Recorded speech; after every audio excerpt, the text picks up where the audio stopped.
A paz do Senhor, igreja. Queria que abrisse o boletim para fazermos a leitura.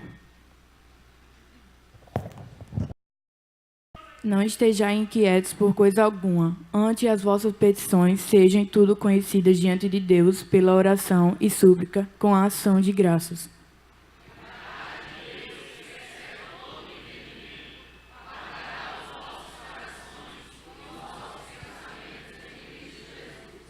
Quanto ao mais, irmãos, tudo que é verdadeiro, tudo que é honesto, tudo que é justo, tudo que é puro, tudo que é amável, tudo que é de boa fama, se há alguma virtude e se há algum louvor, nisso pensais.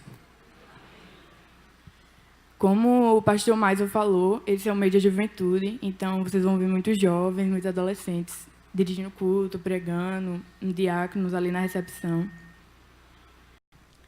Agora eu queria chamar o pregador, Davi Navarinho.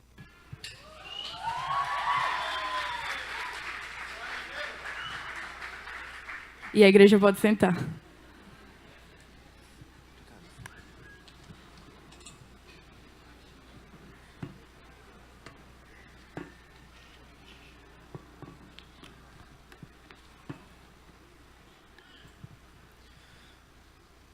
Graça e paz, igreja.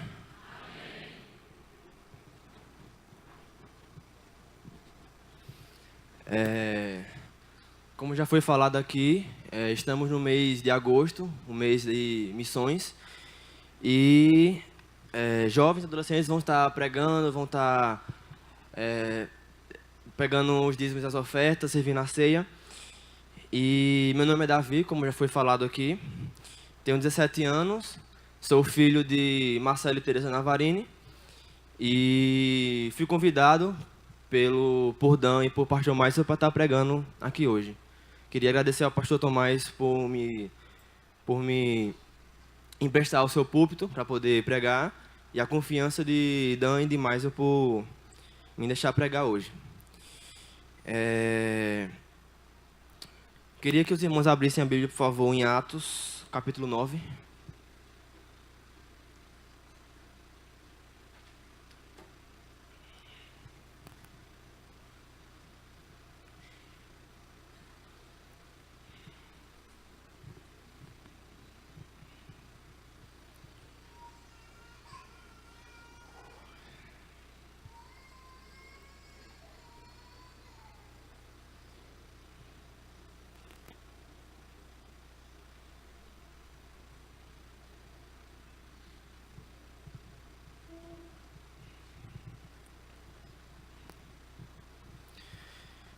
Vamos orar. Senhor Deus, em nome de Jesus, obrigado por essa manhã. Obrigado porque o Senhor está presente no nosso meio, Deus. Obrigado porque o Senhor tem feito grandes coisas nas nossas vidas e que possamos estar abertos a ouvir a Tua palavra e a ouvir o que o Senhor tem a nos dizer nessa manhã, Deus. É assim que eu te oro, amém. Atos 9, versículo 1. Saulo, porém, ainda respirando ameaças de morte contra os discípulos do Senhor, dirigiu-se ao sumo sacerdote e pediu-lhes uma carta para as sinagogas de Damasco, a fim de que, caso encontrasse algum do caminho, tanto homens como mulheres, os conduzissem presos a Jerusalém. Mas, seguindo ele viagem, aproximou-se de Damasco. De repente, uma luz resplandecente, vinda do céu, o cercou. E caindo por terra, ouviu uma voz que dizia: Saulo, Saulo, por que me persegues? Ele perguntou: Quem és tu, Senhor? E o Senhor respondeu: Eu sou Jesus, a quem persegues. Mas levanta-te, entra na cidade, lá será dito o que precisa fazer. Os homens que viajavam com ele, ouvindo a voz, caíram emudecidos, mas não viram ninguém. Saulo levantou-se do chão e, abrindo os olhos, não enxergava coisa alguma. Então, seguido pela mão, foi conduzido a Damasco. Ele ficou 3 dias sem enxergar e sem comer e sem beber. Havia em Damasco certo discípulo chamado Ananias. O Senhor lhes disse, numa visão: Ananias? Ele respondeu: Aqui estou, Senhor. O Senhor respondeu: Levanta-te, vai à rua chamada direita e procura na casa de Judas um homem de Tarso chamado Saulo. Ele está orando agora. E viu uma visão, um homem chamado Ananias entrar e impor-lhes a mão para que recuperasse a vista. Ananias respondeu: Senhor, ouvi muito acerca desse homem, quantos males tem feito aos teus santos em Jerusalém. E aqui está autorizando pelos principais sacerdotes para prender todos os que invocam o teu nome. Mas o Senhor lhes disse: vai, porque ele é para mim um instrumento escolhido para levar o seu nome perante os gentios, reis israelitas. Pois eu lhes mostrarei quanto é necessário sofrer pelo meu nome. Ananias foi e entrou na casa, impôs-lhes a mão e disse: Saulo, irmão, o Senhor Jesus, que te apareceu no caminho por onde vinhas, enviou-me para que voltasse a enxergar e fique cheio do Espírito Santo. Logo, caíram-lhes como escamas dos seus olhos e recuperou a vista. Então, levantando-se, foi batizado. E tendo ele alimentado, fortaleceu-se.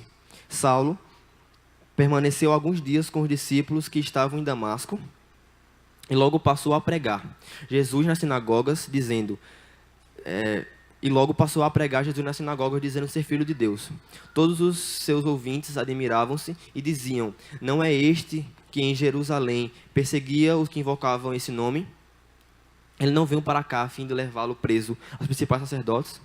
Saulo, porém, fortalecia-se cada vez mais e confundia os judeus que habitavam em Damasco e provocaram em Jerusalém e provocando que Jesus era o Cristo. Depois de muito tempo, os judeus entre si decidiram matá-lo. Só até aí. A gente pode ver aqui nesse capítulo, até o verso 23, que Saulo, antes de ser preso, antes de ser cego por Jesus por 3 dias, ele era um perseguidor de Cristo, ele era fazedor de tendas, ele era judeu por parentesco e ele nasceu em Tarso, na província da Cilícia, e herdou os costumes romanos. A gente pode perceber também no versículo 3 que Jesus ele escolhe Paulo. Ele viajava para Damasco, viajava para lá para poder prender os discípulos de Jesus, que eram do caminho, que na época o caminho era o nome usado por eles para denominar os cristãos da época. E Jesus escolheu Saulo, não pela sua capacidade intelectual, mas pela sua capacidade de se esvaziar dele mesmo e de encher de Jesus Cristo, do Espírito Santo. Escolher, no nosso dicionário, é uma palavra que significa manifestar preferência por alguém ou por algo. Então, essa preferência que Jesus Cristo teve por Paulo foi aquela que eu falei, que é de se esvaziar dele mesmo e de encher de Jesus Cristo. Jesus, o tema da pregação de hoje é: eu escolho, eu separo e eu uso na obra missionária.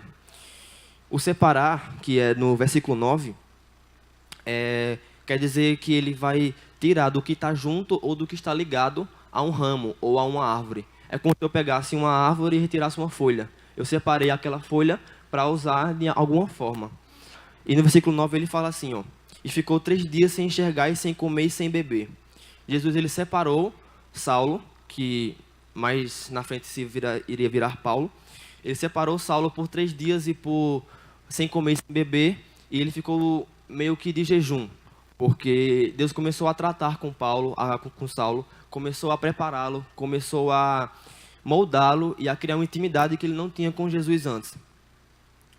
Ele começou a se encher do Espírito Santo. Esse vazio que Paulo tinha começa a se encher e a ser preenchido por Deus. No versículo 15, ele fala: mas o Senhor lhes disse: vai, porque ele é para mim um instrumento escolhido para levar o seu nome perante os gentios e reis israelitas. Então ele dá um comando a Ananias para que ele vá até a rua chamada direita e cure Saulo. E Ananias fica com medo e fala: Senhor, mas esse não é o rapaz que veio para cá para poder prender o que são do seu nome, que proclama o teu nome? E ele reafirma a Ananias que Saulo foi escolhido por Jesus a ser instrumento para levar o nome dele para os gentios, para os reis e para os israelitas. A gente pode perceber também que em Colossenses 1, versículo 4, não precisa abrir, fala assim: agora me alegro no seu sofrimento por vós e completo no meu nome, no meu corpo, o que resta do sofrimento de Cristo por amor ao seu corpo, que é a tua igreja, Porque mais na frente, no versículo 19, ele...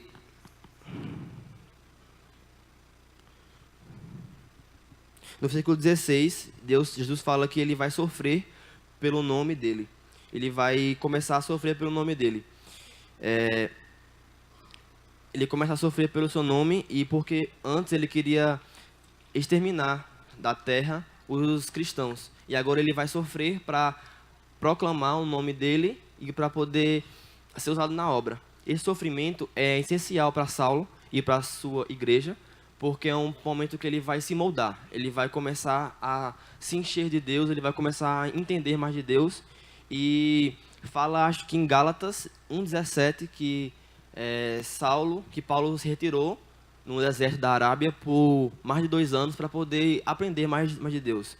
E às vezes o deserto que a gente pensa é algo muito ruim. E eu entendo como deserto um canto onde eu vou me preparar e eu vou aprender mais de Deus. Nem sempre o deserto é algo ruim, porque Jesus foi ensinado, podemos dizer assim, entre aspas, no deserto. Ele foi confrontado no deserto, Saulo também, e dentre outros também discípulos de Jesus Cristo. Usar na obra é aquilo que resulta em um trabalho, uma ação. A gente consegue ver isso no versículo 18 até o 23. E logo caíram-lhes dos olhos algo como uma escama. Ele recuperou a vista. Então, levantando-se, foi batizado. E tendo-se alimentado, fortaleceu-se. Saulo permaneceu alguns dias com os discípulos que estavam em Damasco. E logo passou a pregar Jesus nas sinagogas, dizendo ser filho de Deus. Pedro, ele quando proclamou Jesus Cristo, Saulo ele fez diferente. Ele falou que ele era filho de Deus. Enquanto Pedro ele proclamou que Jesus Cristo existia, Saulo falou, eu sou filho de Deus, eu sou escolhido por Deus. Porque ele mesmo fala na Bíblia que ele foi um dos únicos discípulos que foi escolhido por Deus, por Jesus Cristo, ele não estando mais entre eles, já sendo assunto aos céus. No versículo 22 e 23, fala da questão do separamento que ele teve por 2 anos a gente consegue ver uma referência bíblica em Gálatas, que ele se separou para se encher mais de Deus. Missões não é chamado para algumas pessoas. A gente pode perceber que a Bíblia em si é um livro missionário, porque Jesus foi o primeiro missionário que nós tivemos, porque ele foi atrás de Adão quando ele pecou. Ele foi atrás de Adão para poder buscar ele de volta do pecado que ele tinha cometido. E não é missões não é designada a uma pessoa só, que essa pessoa no meio de uma noite que estava dormindo, ela abre os olhos, encontra um anjo, encontra uma voz no seu quarto falando que você vai para tal canto pregar o evangelho. Missões é para todo mundo que está aqui nessa noite. É para todo mundo que se diz ser cristão e que diz que proclama o nome de Jesus. Missão não é algo designado para uma só pessoa. Porque se você é cristão e se você proclama o nome de Jesus, você é um missionário de Deus. Porque Jesus ele morreu na cruz por nós. Ele derramou o seu sangue no madeiro por nós. E o mínimo que a gente pode fazer é levar o nome dele. É mostrar para essas pessoas que estão lá fora que Jesus ele existe e que Jesus ele é o único salvador das suas vidas. Lógico que Deus escolhe algumas pessoas para representar algumas nações e presenteia essas nações com alguns missionários, homens ou mulheres de Deus. Mas dever de pregar a palavra de Deus é nossa, porque todos temos chamado de missionário. O que falta para nós sermos igual a Paulo, igual a Pedro, igual a qualquer outro discípulo que Jesus teve? Falta a gente amar o Senhor Deus de todo o nosso coração e começar a obedecer o famoso ide, que está em Marcos 16, do 15 ao 18, que fala que é ide por todo mundo e pregar o evangelho a toda criatura. Quem crê e for batizado será salvo, mas quem não crê será condenado. E assim vai até o versículo 18, que fala que nós vamos fazer coisas maiores ou menores do que Jesus fez. Deus nos chama para levar a palavra dele e o nome dele por todo o mundo. Isso é o mínimo que podemos fazer.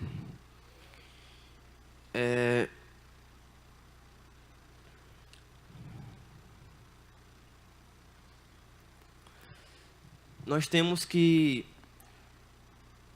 sair da nossa zona de conforto, porque Jesus Cristo saiu dele para poder nos servir. Ele saiu do céu, da onde estava muito bem, muito confortável, e veio se fazer homem, veio se fazer carne, habitou entre nós, cheio de graça, e nos salvou do nosso castigo eterno. E a gente não tem uma coragem, ou tem vergonha, ou tem alguma coisa de não ir levar a palavra de Deus a um amigo que está na escola, a um companheiro de faculdade, de trabalho. E a gente fica com medo, fica nervoso, fica trêmulo, fica apavorado, mas não é isso que Deus quer. Nós somos muito maiores do que a gente pensa. Nós conseguimos vencer toda a nossa depressão. Nós conseguimos ser maior do que toda crítica. Nós conseguimos ser maior do que toda insegurança, do que todo o nosso medo, do que toda a nossa negatividade, do que toda a nosso nervosismo, nossa falta de intelecto. Porque na Bíblia fala que nós pecamos porque nós não conhecemos a palavra. E como seria mais fácil a gente ir pregar sabendo da palavra? Porque em Jerusalém as crianças aprendem o Pentateuco, os livros proféticos, rápido, já jovens. E a gente não sabe decorado, acho que mais de 5 versículos da Bíblia. Então, para a gente é uma vergonha a gente não saber confrontar uma pessoa que queira saber mais da palavra.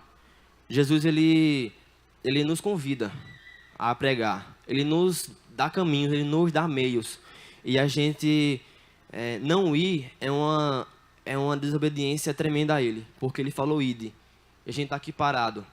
Eu sei que a IEB ela é uma igreja que é atentada, ela é atenta para missões. Mais de 40% da nossa renda é investida em missões, seja ela mundiais, seja ela estaduais, seja ela nacionais, como for. A nossa igreja é uma igreja missionária. A gente viu no vídeo que apoia missionários no Camboja, na Itália, em vários cantos. E o que vocês, a gente que está aqui hoje, pode fazer para melhorar isso? Para acrescentar isso no reino de Deus? Não é certo a gente ter a salvação e guardar para nós mesmos. Não é certo a gente ter a salvação e não levar para os outros que estão lá fora o que Deus fez por nós. Não é justo com eles e nem com a gente. Porque diz uma parábola que o seu Senhor deu para cada um dos seus servos uma pérolazinha. E deu 10 para um, 9 para outro, 8 para um e um só para um. E esse que tinha 10 multiplicou com mais 10. O que tinha 9 fez mais 3. E o que tinha 1 ele ficou com ela. Ele enterrou e ele guardou. E quando a gente não proclama o nome de Deus, quando a gente não leva o nome de Deus à frente, a gente está sendo esse um que enterrou e que guardou a pérolazinha. Não é justo com os irmãos que estão lá fora não saber da verdade. Na Bíblia fala que o inimigo cegou o entendimento deles. Fala que o inimigo ele não quer que ninguém seja salvo, porque esse foi o plano dele. Ele desafiou Jesus falando que Deus não iria conseguir criar uma raça perfeita que adorasse a ele. Nós temos que, se você não tem o chamado missionário, me desculpe, mas é porque você não reconhece, você ainda não tem uma intimidade com o Senhor Jesus Cristo e você ainda não conhece Ele de verdade. Porque missões não é um chamado, é dever. Nós, como cristãos, é dever pregar o nome dele, aonde nós formos.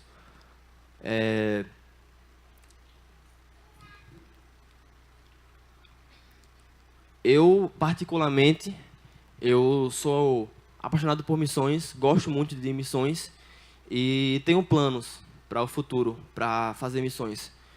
E eu não estou com medo, eu não estou envergonhado, não estou pensativo, porque eu sei que uma hora ou outra eu vou. Agora eu quero saber se vocês têm essa coragem de até o final do ano falar de Deus só para uma pessoa só.